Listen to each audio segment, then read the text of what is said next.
We are, believe it or not, on our final chapter of The Chocolate Touch. We are on chapter 12. And just to kind of recap chapter 11, because it's been several days, I'm so sorry for slacking. Since we read the last chapter 11, John finally managed to get back to that like magical chocolate shop where he got the chocolate he ate. And after he turned his mother into a chocolate statue. And it seems like the shopkeeper was able to kind of reverse everything he did. So we're going to kind of see, one, if John no longer has the chocolate touch, and two, if his mother is no longer a chocolate statue. So let's read our final chapter. The front door was open, and John rushed into the living room where he had left his mother. She was not there now, but on the chair was a small, wet lace handkerchief. John ran into the dining room and onto the kitchen.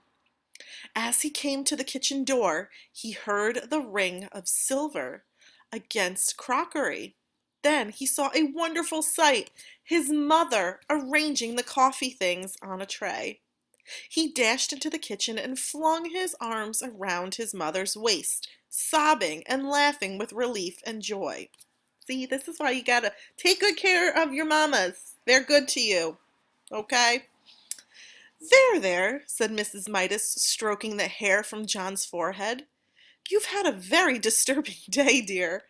But in a few minutes, we're all going to have dinner, and everything will be fine again. Goodness, I do believe I need some coffee myself. I felt so strange just then in the other room. I really don't know what came over me. The door from the garden opened and Mr. Midas came in. Before we settle down, Mrs. Midas said to John, have a glass of good cold milk. You look so hot. So they didn't know what had happened to her. Well, John thought, he certainly wouldn't scare them by telling them. He watched gratefully as his mother took a frosty blue jug from the refrigerator and poured from it a glass full. I'm so sorry, I just skipped the page. Of icy, creamy milk.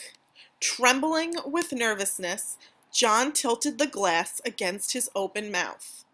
The liquid flowed in and down his throat and remained purely milky, deliciously milky, tasting of nothing but fresh, clean milk. After the first long, wonderful gulps, he suddenly recalled that he had not thanked the storekeeper for saving his mother. Mother, he said, may I go out for a minute? I'll be right back. All right, John, she said, but supper will be ready in 10 minutes. Don't keep us waiting. John ran briskly down the street until he came to the corner where he had always turned right, and when he was going to Susan's house. There he turned left instead and started going along the 2 blocks of unfamiliar street leading to the candy store. Soon he came to the corner where the red brick building had been, but there was no building and no store, and of course, no storekeeper. In the corner lot there had been nothing to be seen but a heap of rusty tin cans and broken bottles surrounding a signboard with new lettering that said, sold. The end. So did you guys like the chocolate touch? I enjoyed it. I was curious to see how John was going to get rid of the chocolate touch because we sometimes think that we want something and then when we get too much of it, it turns out it's not that great. I know I love chocolate, but I don't think I would want everything I ate and drank to be chocolate. How do you guys feel? Would you want to have the chocolate touch like John? Feel free to share your thoughts in the comments section if you'd like, or shoot me an email and let me know what you thought of the book.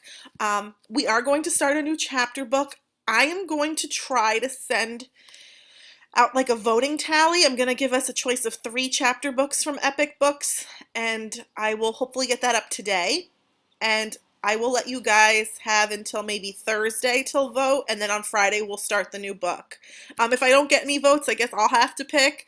But I hope some of you guys vote, and again, I miss you. I hope you enjoyed the book, and I will talk to you later. Bye!